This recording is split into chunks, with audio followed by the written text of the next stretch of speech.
Assalamualaikum warahmatullahi wabarakatuh. Perkenalkan, nama saya Krisma Monica Amelia dengan NIM 24602033.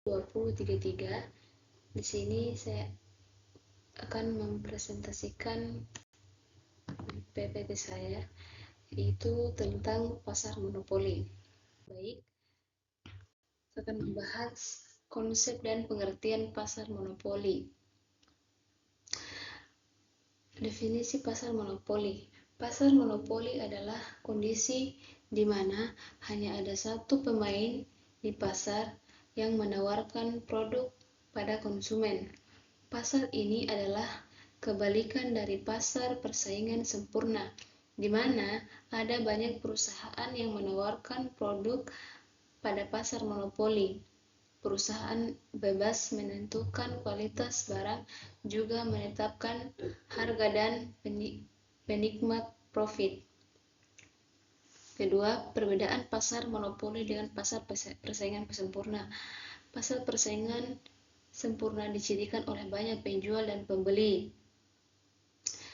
Harga ditentukan oleh mekanisme pasar dan tidak ada satu pun pelaku pasar yang mempengaruhi harga. Sebaliknya, pasar monopoli ditandai oleh satu penjual yang mendominasi pasar, memiliki kendali atas harga dan membatasi pilihan konsumen. Yang pertama, pasar monopoli cenderung merugikan konsumen karena harga tinggi dan pilihan terbatas. Kedua, pasar persaingan sempurna memberikan keuntungan bagi konsumen karena harga lebih rendah dan efisiensi tinggi. Selanjutnya, contoh umum pasar monopoli. Yang pertama, PLN yaitu perusahaan listrik negara di Indonesia. Yang pertama, jenis produksi yaitu listrik. Yang kedua, alasan monopoli, itu pemerintah memberikan hak eksklusif kepada PLN untuk mendistribusikan listrik ke seluruh wilayah Indonesia. Hambatan masuk sangat tinggi karena membutuhkan infrastruktur dan modal yang besar. Kedua, PDAM atau perusahaan daerah air minum. Yang pertama itu jenis produksi, yaitu air bersih untuk kebutuhan rumah tangga. Yang kedua, alasan monopolinya itu diberikan hak oleh pemerintah daerah untuk menjadi satu-satunya penyedia layanan air bersih di suatu wilayah. Yang ketiga, perusahaan obat paten atau seperti Pfizer atau Novartis. Itu jenis produksi obat-obatan tertentu yang masih dalam perlindungan paten. Yang kedua, alasan monopoli yaitu selama masa paten, hanya perusahaan pemegang hanya paten yang boleh memproduksi dan menjual obat tersebut. Pesaing dilarang meniru produk sehingga paten berakhir. Yang keempat, PT KAI yaitu Kereta Api Indonesia. Yang pertama jenis produksinya itu yaitu transportasi kereta api jarak jauh di Indonesia. Yang kedua, alasan monopoli, pemerintah memberi wewenang eksklusif kepada PT KAI sebagai satu-satunya operator kereta api penumpang jarak jauh. Selanjutnya, ciri-ciri pasar monopoli. Yang pertama, hanya terdapat satu penjual, yang dimana pasar hanya dikuasai oleh satu produsen atau perusahaan yang menyediakan barang atau jasa tertentu, dan tidak ada pesaing langsung dalam pasar tersebut. Yang kedua, tidak ada barang pengganti yang serupa, yaitu produk yang ditawarkan bersifat unik dan tidak memiliki substitusi dekat. Kedua itu konsumen tidak punya pilihan lain selain membeli dari produsen tersebut. Yang ketiga, penjual sebagai penentu harga atau price maker, yaitu karena tidak ada pesaing. perusahaan bebas menetapkan harga sesuai keinginannya. Konsumen hanya bisa menerima harga yang ditentukan. Yang keempat, terdapat hambatan masuk yang tinggi, yaitu perusahaan lain sulit masuk ke pasar karena modal besar. Kedua, regulasi atau pemerintah izin eksklusif. Yang ketiga, kepemilikan paten atau teknologi khusus. Yang kelima, promosi dan iklan tidak begitu penting karena tidak ada pesaing, perusahaan tidak perlu bersaing lewat iklan. Konsumen tetap membeli karena tidak punya alternatif. Yang keenam, informasi tidak sempurna. Konsumen tidak memiliki informasi lengkap tentang harga dan kualitas produk. Produsen bisa menyembunyikan informasi untuk keuntungan sendiri.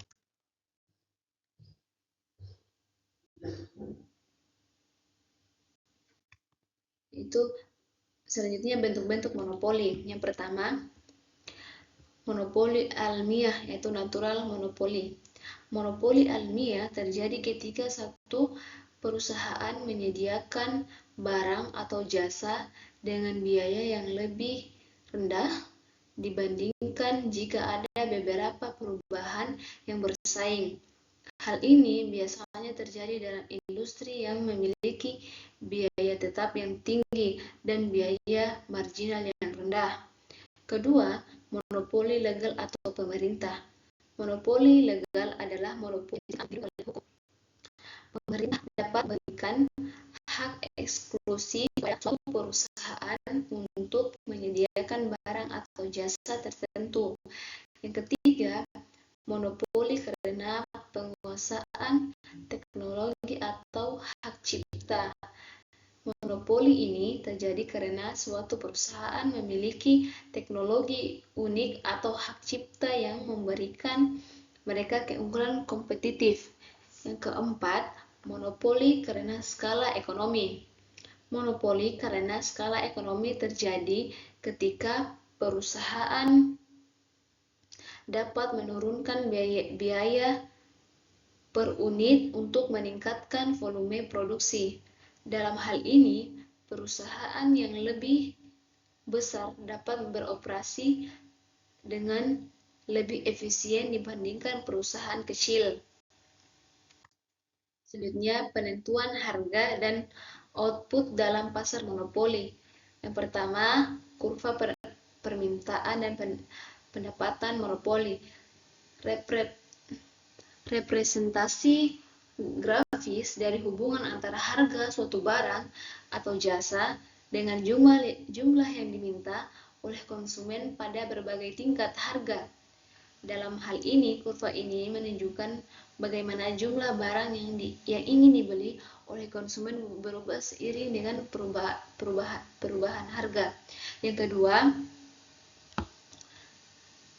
pendapatan monopoli menggambarkan hubungan antara harga dan kuantitas yang dijual oleh perusahaan monopoli, serta dampaknya terhadap total pendapatan. Kurva pendapatan total atau TR dalam monopoli umumnya berbentuk U. Terbalik, meningkat pada awalnya mencapai titik maksimum, lalu menurun. Hal ini disebabkan oleh dua efek yang berlawanan ketika monopolis menurunkan harga untuk menjual lebih banyak, itu efek harga dan efek kuantitas. Selanjutnya, hubungan antara MR atau marginal revenue atau MC atau marginal cost dan output. Kunci dalam pengambilan keputusan bisnis, terutama dalam memaksimalkan laba. MR menunjukkan tambahan pendapatan dari penjualan satu unit produk tambahan, sedangkan MC menunjukkan tambahan biaya untuk memproduksi satu unit tambahan. Perusahaan akan memaksimalkan laba pada tingkat output di mana MR yaitu M dan MC. Marginal atau MR adalah tambahan pendapatan yang diperoleh perusahaan dari penjual satu unit tambahan produk. Jika MR positif, berarti penjualan tambahan tersebut menambah total pendapatan. Jika MR negatif, penjual tambahan justru mengurangi total pendapatan. Selanjutnya, biaya marginal atau MC adalah biaya tambahan yang dikeluarkan untuk memproduksi satu unit tambahan produk. Jika MC positif, biaya produk meningkat dengan setiap unit tambahan. Jika MC negatif, biaya produk menurun dengan setiap unit tambahan yang biasanya jarang sekali terjadi. Output adalah jumlah barang atau jasa yang diproduksi dan dijual oleh perusahaan. Selanjutnya, keuntungan jangka pendek dan jangka panjang. Yang pertama, keuntungan jangka pendek, yaitu keuntungan jangka pendek merujuk pada laba yang diperoleh oleh perusahaan dalam periode waktu relatif singkat, biasanya dalam 1 tahun atau kurang. Yang kedua, keuntungan jangka panjang. Keuntungan jangka panjang adalah laba yang diperoleh perusahaan untuk periode waktu yang lebih lama, biasanya lebih dari 1 tahun. Selanjutnya, dampak monopoli terhadap konsumen dan pasar. Yang pertama, efisiensi dan ketidakefisienan pasar.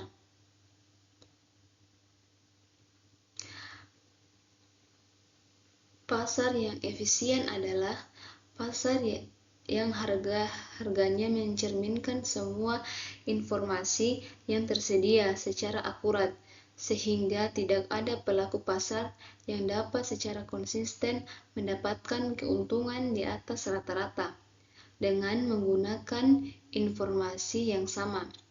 Sebaliknya, pasar yang tidak efisien adalah pasar di mana harga tidak mencerminkan semua informasi yang tersedia, sehingga memungkinkan beberapa pelaku pasar untuk mendapatkan keuntungan yang tidak normal atau tidak adil. Yang kedua, diskriminasi harga dalam monopoli, yaitu strategi di mana perusahaan monopoli menjual produk yang sama dengan harga berbeda kepada kelompok konsumen yang berbeda.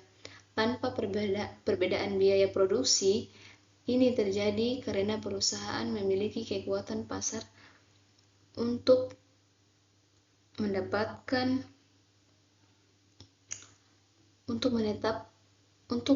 harga dan dapat mengidentifikasi kelompok konsumen dengan tingkat kesediaan membayar yang berbeda.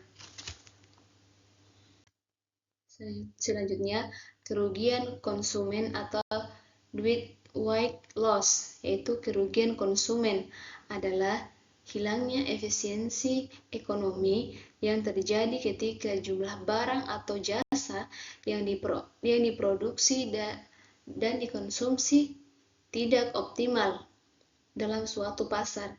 Ini adalah kerugian bagi masyarakat secara keseluruhan, karena ada potensi transaksi yang tidak terjadi atau nilai yang tidak dimanfaatkan. Kedua, dampak sosial dan ekonomi. Dampak sosial, ketidakadilan sosial, keterbatasan pilihan, kualitas hidup yang menurun, pengaruh penurunan terhadap budaya dan nilai, ketidakpuasan masyarakat. Dampak ekonominya, harga yang lebih tinggi, kuantitas produk yang lebih rendah, inovasi yang terbatas, pengaruh terhadap pertumbuhan ekonomi, penyalahgunaan kekuasaan pasar, regulasi dan intervensi pemerintah. Selanjutnya, kebijakan pemerintah terhadap monopoli, yaitu regulasi dan penawaran. Regulasi adalah proses pembuatan aturan atau kebijakan sementara pengawasan adalah proses pemantauan atau penegakan aturan tersebut.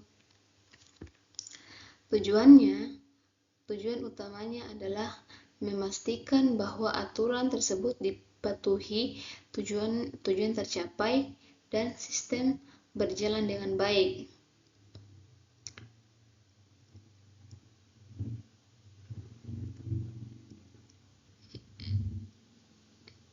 Kebijakan pemerintah terhadap monopoli. Yang pertama, regulasi dan pengawasan. Regulasi adalah proses pembuatan aturan atau kebijakan sementara. Pengawasan adalah proses pemantauan dan penegakan aturan tersebut.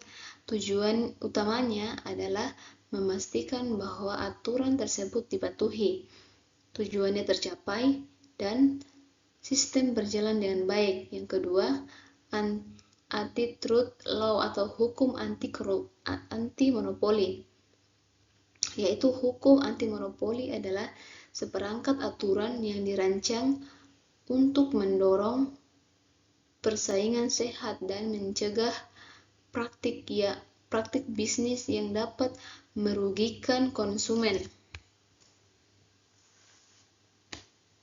dan pasar. Dengan memahami penegakan hukum ini tidak dapat menciptakan lingkungan bisnis yang lebih adil dan efisien. Yang ketiga, nasionalisasi atau intervensi pemerintah.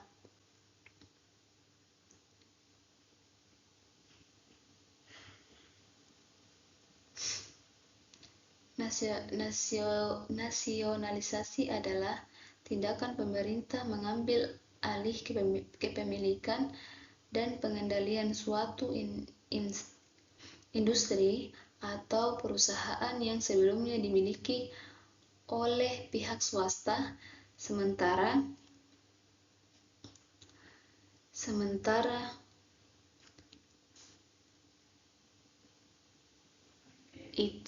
itu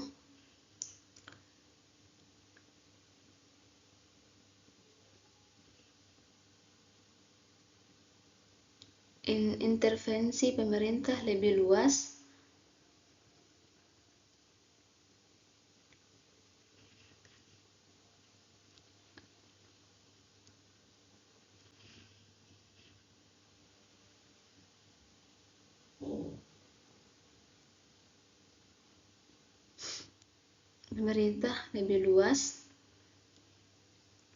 untuk mempengaruhi atau mengatur ekonomi, termasuk regulasi, pajak,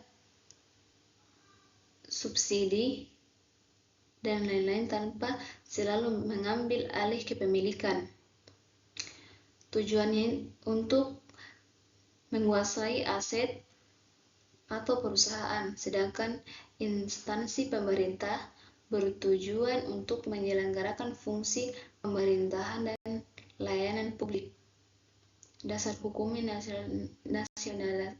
nasionalisasi dapat didasarkan pada peraturan perundang-undangan yang lebih spesifik. Contoh nasionalisasi di Indonesia yaitu nasionalisasi perusahaan Belanda setelah kemerdekaan merupakan contohnya nasionalisasi dalam konteks Indonesia. Yang kedua, pengambil alihan perusahaan asing, terutama di sektor sumber daya alam, juga dapat dikategorikan sebagai nasionalisasi. Pentingnya nasionalisasi yaitu bisa menjadi cara menegaskan kedaulatan ekonomi suatu negara. Yang kedua, dapat digunakan untuk mengendalikan aset strategis atau industri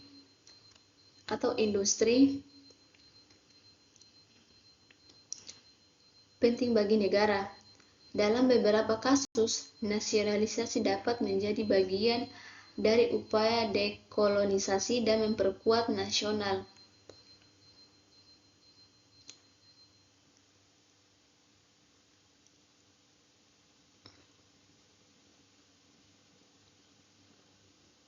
Namun, perlu diingat bahwa nasionalisasi juga dapat menimbulkan tantangan, yaitu pertama, potensi konflik dengan pemilik modal sebelumnya. Yang kedua, kebutuhan akan sumber daya manusia kompeten untuk mengelola aset, dan nasionalisasi, potensi terjadinya korupsi atau penyalahgunaan wewenang.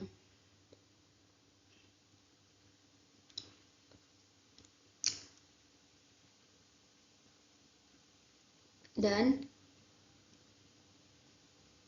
instansi pemerintah itu adalah lembaga-lembaga yang dibentuk dan dikelola oleh negara untuk menjalankan fungsi kebijakan dan pelayanan.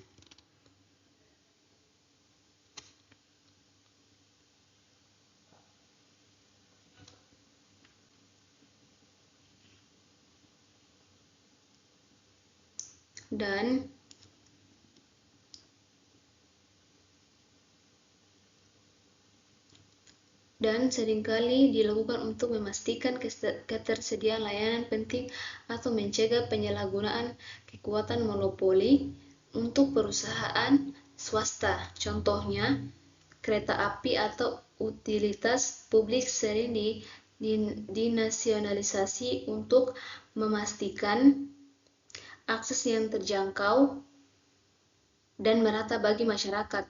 Namun, nasionalisasi juga bisa menimbulkan masalah efisiensi jika perusahaan yang dinasionalisasi tidak dikelola dengan baik. Intervensi pemerintah di sisi lain mencakup berbagai tindakan yang lebih luas. Pemerintah dapat menerapkan undang-undang anti monopoli untuk mencegah perusahaan memperoleh atau mempertahankan kekuatan pasar yang berlebihan. Mereka juga dapat menetapkan regulasi harga untuk mencegah perusahaan membedakan harga yang terlalu tinggi kepada konsumen. Selain itu, pemerintah bisa melakukan pemecahan perusahaan untuk mengurangi konsentrasi pasar yang meningkat.